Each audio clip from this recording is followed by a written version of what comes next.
So for the lab, there are two different exercises. And what you're going to be doing is converting code into the C# properties. And I actually walk through how to do this in our key points lecture. So I did refer to specific programs in here.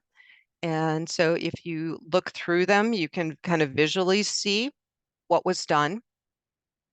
And if there is anything that you don't understand, watch the video or ask.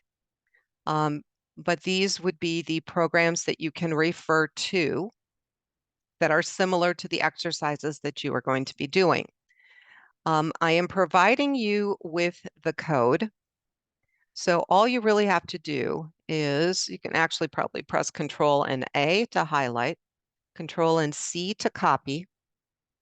You're going to create a brand new project in here. And I think I have you guys call it mythical creatures. Yeah, so create your mythical creatures project. And then you'll press Control and A to highlight any text that's in there, and Control and the letter V will paste. And this will run as is. So I would definitely run it because that way it ensures that you don't have any kind of typos or anything weird got copied. That'll just ensure that it runs before you make changes. So how many creatures am I going to enter? Let me do 2. Do an elf. Name of the creature. I'll be Lucky. No, Lucky is not dangerous. Let's see. Nope, he's not human. Powers, yes. Let's see, he's invisible. And let's see, he grants wishes. All right, so that's pretty much the extent. So we're going to quit. And now I'm on my second one, and I'm going to put in a unicorn. Name of the creature, Flame. Flame is a dangerous unicorn. Nope, not human. Powers, yes. Let's see, they can fly. Let's see, and they're strong. All right, so that's pretty much the extent of their powers, so I'm going to quit. All right, so that is pretty much what it does. What you have to do is you'll see you've got all of these get methods and you've got the set methods, and you have to convert this over into auto-implemented C# properties. Okay, and so the program that is similar is this one. Okay, so here's the original example, and then here is the conversion. So you have to do the same thing. Okay, so I don't think that's going to take you all that long, but that is the first program.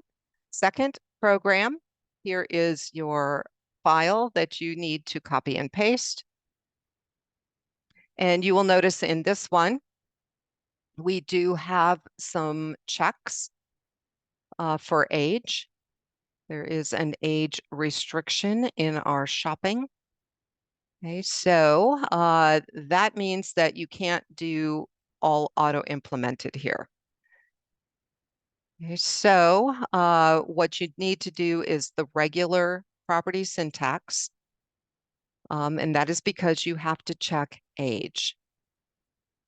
You can use auto-implement for name, okay, but you cannot use it for age or age restriction because those are part of what you need to check.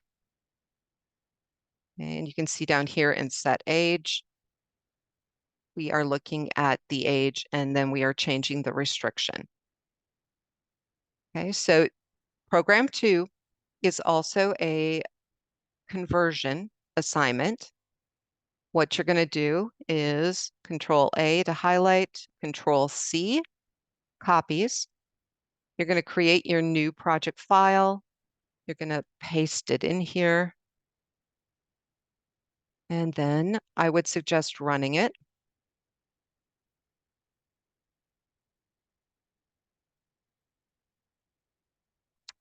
Let's see.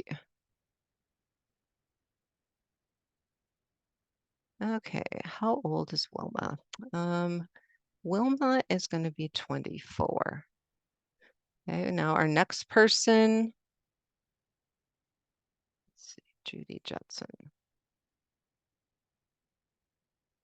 Judy is going to be 18.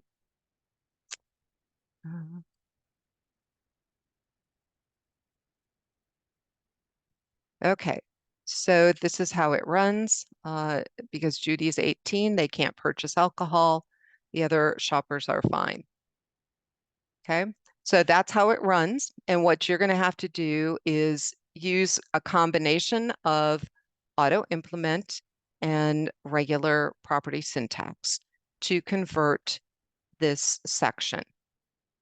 For name, you could do auto implement there because there is nothing special with name. I mean, if you look, the get and then the set for name are, pretty normal. So it's the age and the age restriction that you are going to need to use the regular C# properties for.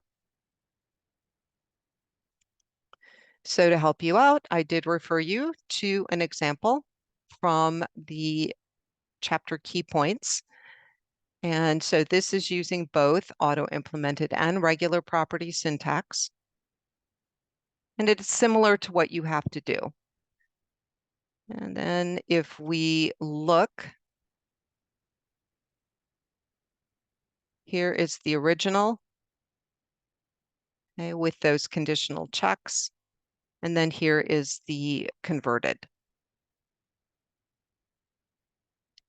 So that is the assignment. If you have any problems, let me know. What you're going to want to do with the code once it's done is copy the code and paste it into the Dropbox, or you can put it into a separate file and upload the file to the Dropbox. Either way, you're going to submit the code and I'm going to actually run your code. Okay, so let me know if you have any questions.